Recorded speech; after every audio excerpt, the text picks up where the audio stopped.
어쨌든 이제 급성기의 외상에 의한 치료는 어느 정도 마무리가 된 상태였고 요양병원으로 옮겨져서 건강보험으로 전환을 시켰습니다. 왜 전환을 했느냐? 교통사고로 다쳤는데 그럼 뭐 자동차 보험으로 하는 게 맞지 않느냐라고 이제 말씀하실 수는 있는데 어쨌든 가실이 있는 사고라 자동차 보험으로 하면 합의금을 치료비로 과실상계를 해버리게 됩니다. 급성기의 이제 외상에 의한 치료는 어느 정도 마무리가 됐기 때문에 이제 폐렴이라든가 아니면은 그 외상에 의해서 뒤에 후발적으로 나타나는 질환에 대한 치료였기 때문에 건강보험도 그걸 받아줬고요.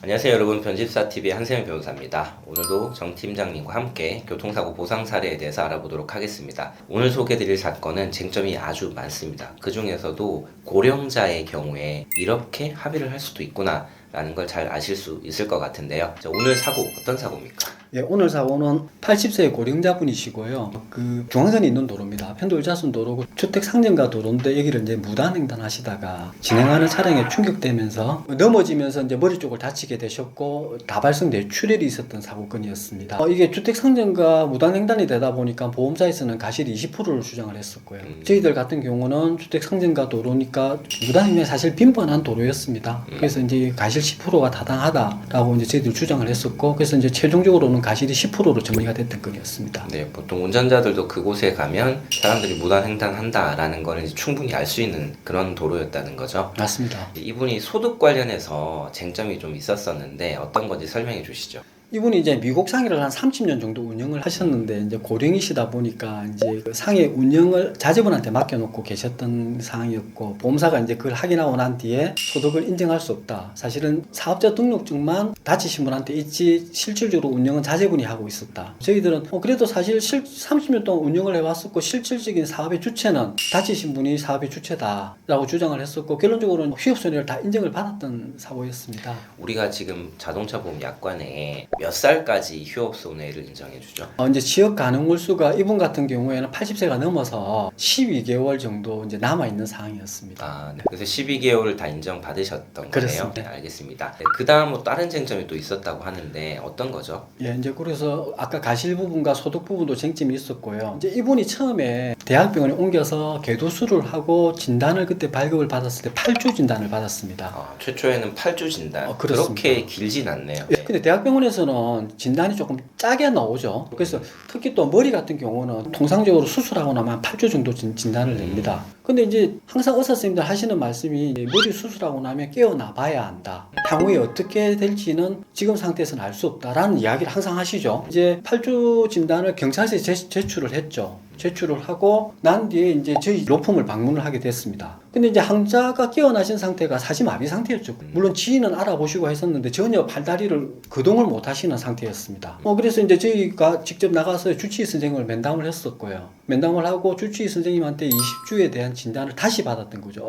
재진단이 아니고 추가 진단이 아니고요. 애초에 초진을 20주를 다시 받았습니다. 다시 받아서 경찰한테 20주 진단을 제출을 했었고 이제 이게 이제 중상에 해당이 된다라고 결정을 받았던 거죠. 여러분, 이제 이게 어떤 의미를 가지냐면 피해자분이 무단횡단하다가 교통사고가 난 경우긴 한데요. 가해자, 운전자가 12대 중과실 위반이 아니었을 겁니다. 그래서 이제 그것만으로는 형사처벌 대상이 안 되는 거죠. 그런데 우리가 12대 중과실 위반이 아니라고 하더라도 사람이 죽거나 중상해를 입었을 경우에는 또 형사처벌 대상이 되거든요. 그래서 이 사건 같은 경우에는 저희가 진행을 해서 최초에는 8주 진단이어서 운전자가 형사처벌을 받지 않는 경우였지만 중상해를 인정받아서 그 부분에 대한 어떤 형사적인 합의나 이런 부분까지 진행할 수 있었던 사건입니다. 네, 그래서 보상은 어떻게 됐습니까? 중상해 부분부터 말씀을 좀 드리면요. 네. 다행히 가해자분이 운전자 보험에 가입이 돼 있었습니다. 그래서 이제 이 운전자 보험 같은 경우는 뭐 치료에 상관없이 그 형사비가 진행될 수 있는 부분이라 저희들이 운전자 보험 내용을 확인을 하고 나서 그 운전자 보험이 가입 한도가 2억인데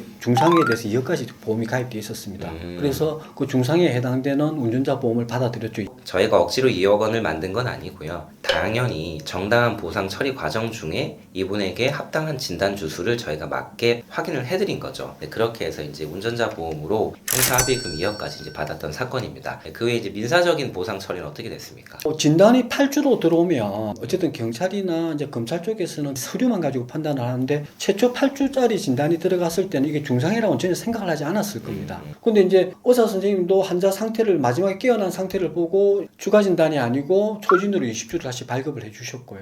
그 진단을 저희들이 이제 제출함으로 인해서 중상이가 됐던 그런 내용입니다. 네, 알겠습니다. 그럼 이분 같은 경우에 민사적인 보상은 어떻게 마무리됐습니까? 예, 민사적인 부분은 이제 그 상태가 계속 안 좋으셨기 때문에 오랫동안 치료를 받으셨고요. 한 2년 정도 치료를 계속 하셨던 것 같습니다. 마지막 상태가 어쨌든 사지마비 상태였습니다. 그러니까 의식은 가지고 계시는데 움직이지 못한 상태, 24시간 개호가 계속 있어야 되는 그런 상태였습니다. 그래서 이분 같은 경우는 어쨌든 이제 급성기의 외상에 대한 치료는 어느 정도 마무리가 된 상태였고 요양병원으로 옮겨져서 건강보험으로 전환을 시켰습니다. 왜 전환을 했느냐? 교통사고로 다쳤는데 그럼 뭐 자동차 보험으로 하는 게 맞지 않느냐라고 이제 말씀하실 수는 있는데 어쨌든 가실이 있는 사고라 자동차 보험으로 하면 합의금을 치료비로 과실상계를 해버리게 됩니다. 급성기에 이제 외상에 의한 치료는 어느 정도 마무리가 됐기 때문에 이제 폐렴이라든가 아니면은 그 외상에 의해서 뒤에 후발적으로 나타나는 질환에 대한 치료였기 때문에 건강보험도 그걸 받아줬고요. 그래서 건강보험 치료를 하게 됐고 이거는 이제 약관상 기준을 말씀을 드리는 겁니다. 이제 이분이 만약에 예를 들어서 이 상태로 돌아가시게 되면 고령이시다 보니까 위자료도 그렇게 많지 않고 보험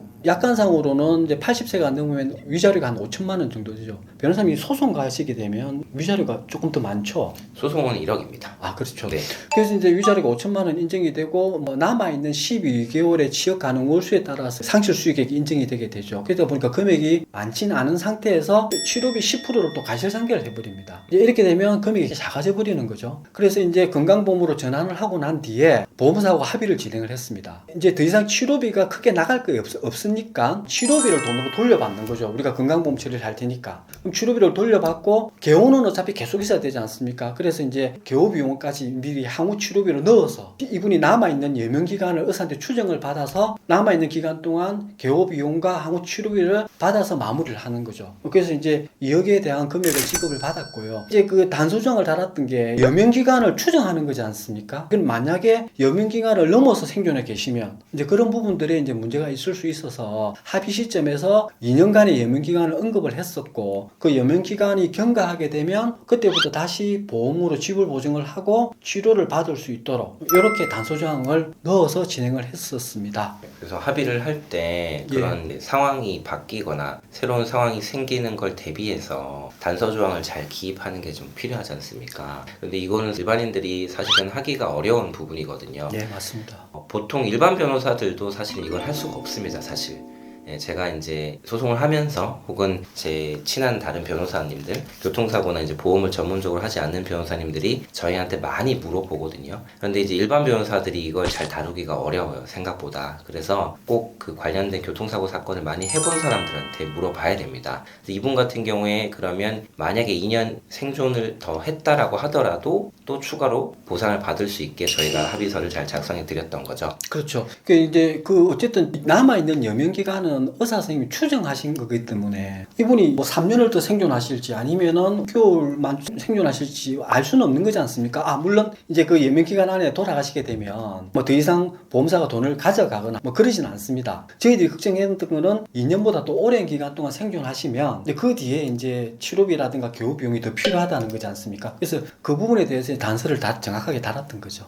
근데 실제로 해보면 뭐 이 글을 보고 계시는 나는 단독으로 혼자 하겠다라고 하시는 분이거나 혹은 저희 관련 업계에 계시는 분들이 보고 계실 수도 있는데 보험사한테 얘기를 해도 단서 조항 사실 잘 안 달아줍니다. 생각보다 이거는 되게 노하우와 스킬이 많은 작업이거든요. 그 점 알아두셨으면 좋겠고 오늘 사고는 그러면 여기까지 해도 될까요? 예. 네, 알겠습니다. 여러분 시청해주셔서 감사하고요. 저희 다음 시간에 다른 영상으로 또 찾아오도록 하겠습니다. 감사합니다. 감사합니다.